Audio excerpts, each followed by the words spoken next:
Bonjour à tous et bonjour à toutes. Merci de prendre le temps de regarder cette vidéo.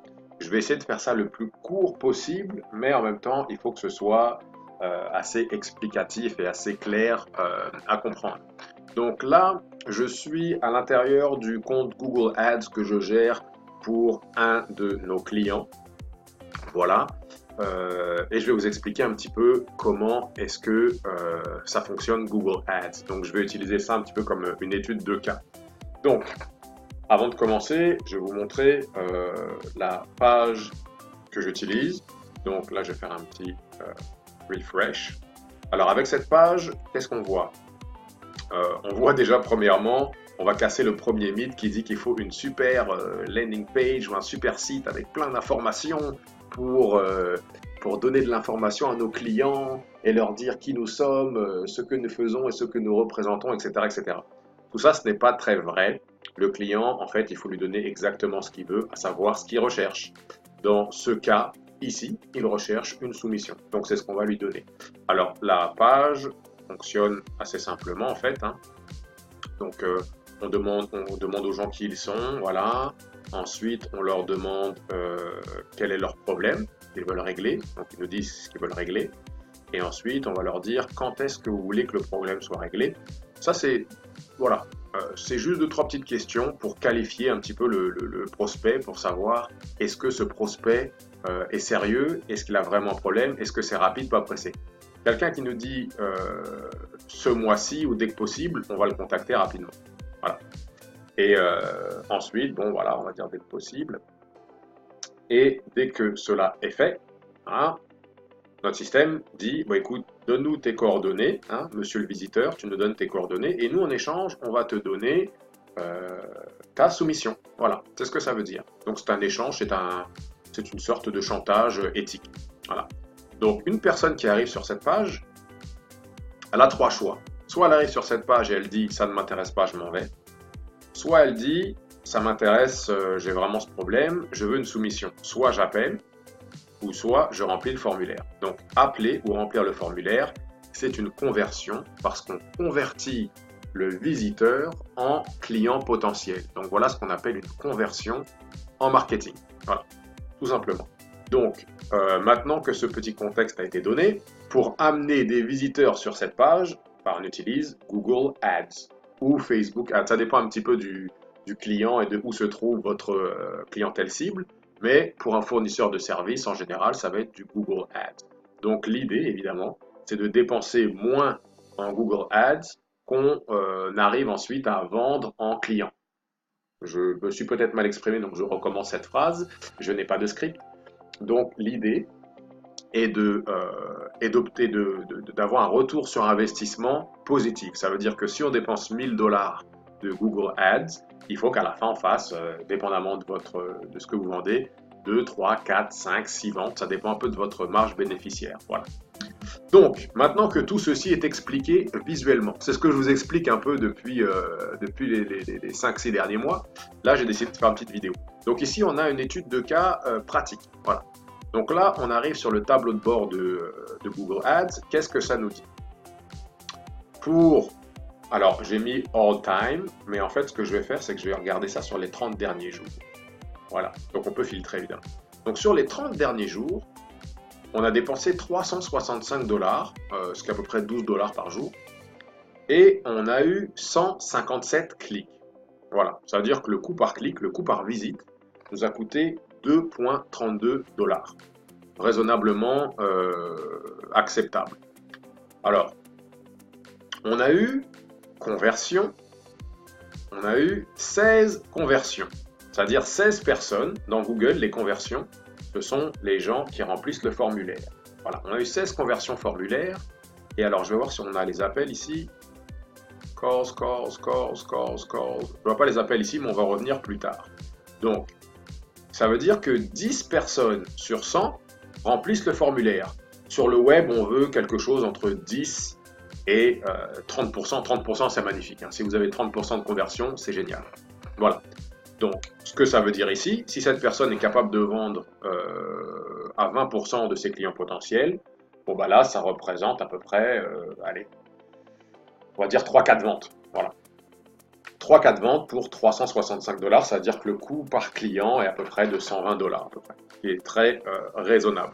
Alors, maintenant, on va aller regarder 2-3 choses. Je ne vais pas faire tout le tour du compte, hein, parce que c'est assez laborieux de regarder tout ça, mais quand on rentre à l'intérieur de Google, il y a vraiment plusieurs choses, hein. Je vais essayer de parler comme si je m'adresse aux profanes. Google est divisé, en fait, quand on fait de pub Google, il y a une organisation, donc on peut créer des groupes d'annonces. Voilà, donc si je viens ici, par exemple, j'ai une campagne et ma campagne elle est divisée avec plusieurs groupes d'annonces. Vous voyez ça ici. Donc là, je vais cliquer sur la campagne. Voilà, donc dans la campagne, voilà. J'ai cliqué sur Add Groups et là maintenant dans Add Groups, j'ai tous mes groupes d'annonces. Donc ça, c'est différents groupes. On va voir ça comme différentes catégories. Par exemple, si vous êtes dans ce cas ici, ce client fait de la ventilation, donc il vend des systèmes de ventilation, réparation de ventilation, il s'occupe de la moisissure et déneigement de toiture, par exemple. Donc, les mots-clés de ventilation ne vont pas vraiment avec les mots-clés de déneigement de toiture. Donc, on sépare, on segmente les différents besoins ou les différents services, etc. Voilà.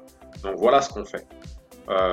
Ici, ce qu'on voit, c'est que pour les 30 derniers jours, pour le mot-clé, pardon, pas les mots-clés, mais le groupe d'annonces avec les mots-clés de ventilation et les annonces, donc les publicités de ventilation, on est à 157 clics. Bon, évidemment, toutes les autres annonces sont sur pause pour l'instant.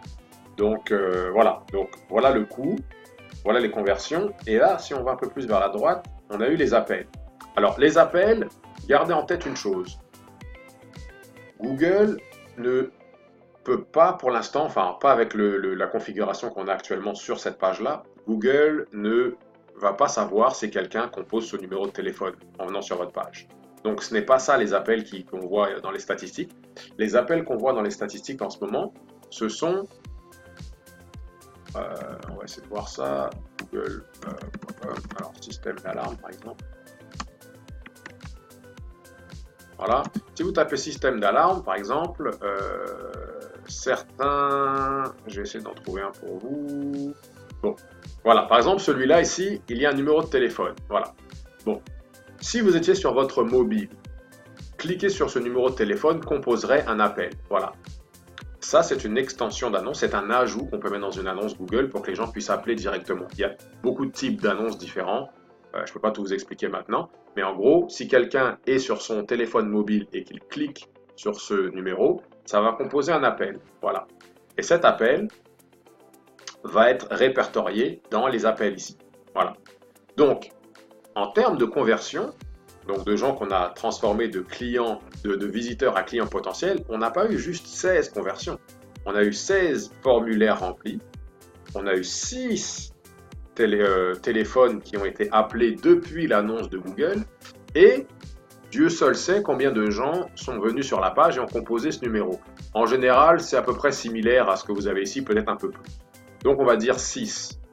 Ça veut dire que dans les 30 derniers jours, on a eu 16 conversions de formulaires, on a eu 6 appels, donc ça fait 22, et j'imagine qu'on a eu au moins 6 autres appels directs via les gens qui sont venus sur la page.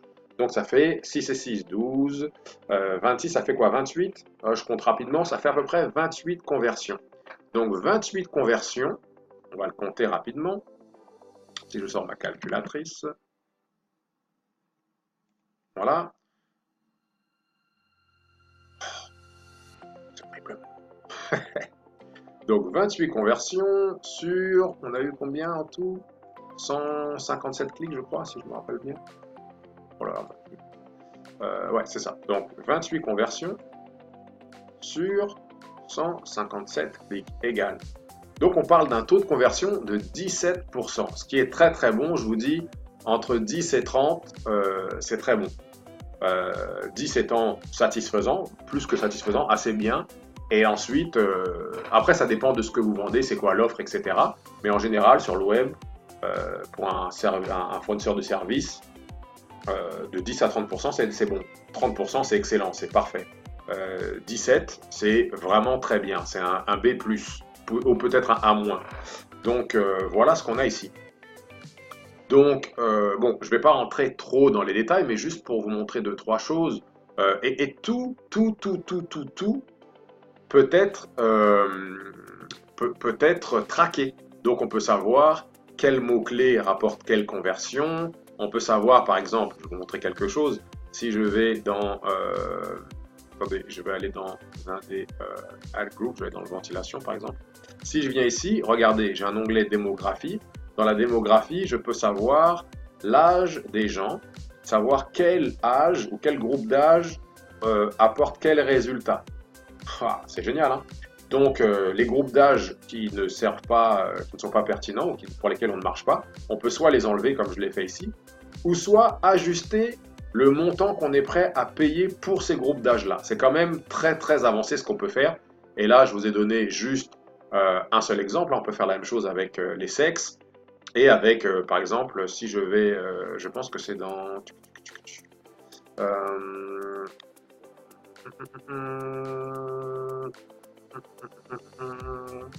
Ah, là rapidement, je suis un peu stressé par le temps que j'ai pour faire cette vidéo. Mais on peut aussi faire ça avec les villes. Voilà, donc avec les villes, on est capable de dire bah, quelle ville a des résultats, quelle ville n'a pas de résultats, etc. Donc en gros, le travail du marketeur, je vais voir combien de temps il me reste sur cette publicité, voilà, sur ce, pardon, sur cette annonce, sur cette vidéo plutôt. Donc le but d'une publicité comme ça, enfin le but du marketeur en fait, il est assez simple. Numéro un, le marketeur doit, euh, son but ultime, c'est d'obtenir des leads. Voilà. Donc vous allez avoir beaucoup de marketeurs qui vont vous dire, ah, je vous ai ramené beaucoup de clics, je vous ai ramené il y a beaucoup de gens qui ont vu votre annonce. Ça, c'est de la fumée.